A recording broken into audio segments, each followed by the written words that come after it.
Hey guys, welcome back to Contest Prep University. I'm Joe Klemczewski with Adam Atkinson. We're in episode 3 on our contest diet ladder. So we're on that third rung and we've moved through your approach to dieting, then calories, how you come up with that energy balance need, then right into macronutrients, which we're going to talk about. So obviously protein, carbs, and fat. And we've got a lot of content on this, a lot of different episodes and series. So we're going to just tackle it from a higher level, 30,000 foot level. So the first thing I do, Adam, of course, is look at protein, then fat, and then carbs.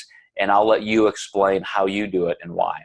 Yeah, and I'm very similar, obviously. So, with us starting with calories as that last rung, now that we have that number, I do like to start with protein. And it's very important people understand that 1 gram of protein is 4 calories. And then with carbs, 1 gram is 4 calories. And then with fat, 1 gram of fat is 9 calories. So, some people that are new may not understand that. But when you look at the RDA levels on protein, which are not as high as what you might think typical bodybuilding standards are, I do like to start with protein and then also looking at that person's body type. If they're an ectomorph, they're going to need more amino acids coming in to sustain muscle tissue. But if they're an endomorph and they lose body weight very slow, we can pull that back a little bit because they're just going to have a harder time losing weight. They're just not going to need as much protein as somebody with a faster metabolism. And then you move to fats, which one of the reasons I do like to keep fats low because it's one of the least thermic macronutrients available. And one of the reasons I might put it higher is just for flexibility. If somebody travels a lot, that might be a reason I put that up higher.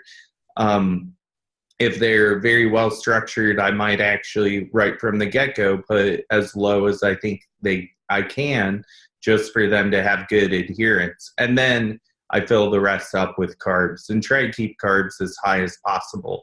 This is, of course, in a normal setting. Not somebody with like insulin sensitivity issues or anything like that, but just a really general approach. Right, and guys, definitely go back to some of our earlier videos on these individual macronutrients. But as a quick overview, Adam mentioned the RDA of protein, 0.8 grams of protein per kilogram body weight. All the research science agencies agree that around 2 times that is more appropriate for most people. Really creates a solid ceiling for protein needs. But when you add in the variables of training hard, trying to be anabolic, dieting, up to 3 times has been shown to be a little bit safer buffer. But in most studies, it doesn't even show that's necessary. Very little, if any, result is more appropriate for 3 times than 2. So run those numbers because it would mean that a guy like me at 180 pounds really only needs about 120 grams of protein per day, a far cry from what people think. And those are calories you could be using in terms of carbs. So I do think for competitors dieting, I would definitely go up to 3 times as more of a standard than 2, but anywhere in that range. And then I totally agree with you, Adam, that keeping fat low, when you've got body fat you're losing, that means you've got those triglycerides in your body, those fatty acids. You don't need more coming in.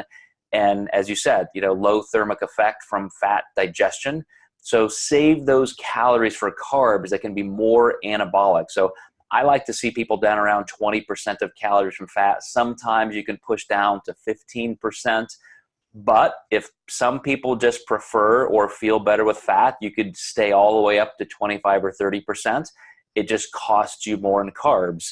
And then by doing the math to come up with your carbohydrate level, that's exactly how I do that, Adam, as well. So I think we're on the same page there. Absolutely. Yeah. All right, guys. Well, stay tuned. We're going to keep moving up the contest diet ladder into the levels of importance of things you need. So far, if you just have your conceptual approach down, your calories and your macros, you are literally 90% of the way there. I mean, that is the most important things. Now we're going to start fine tuning and working on things that could give you that extra edge. So we'll see you next time in Contest Prep University.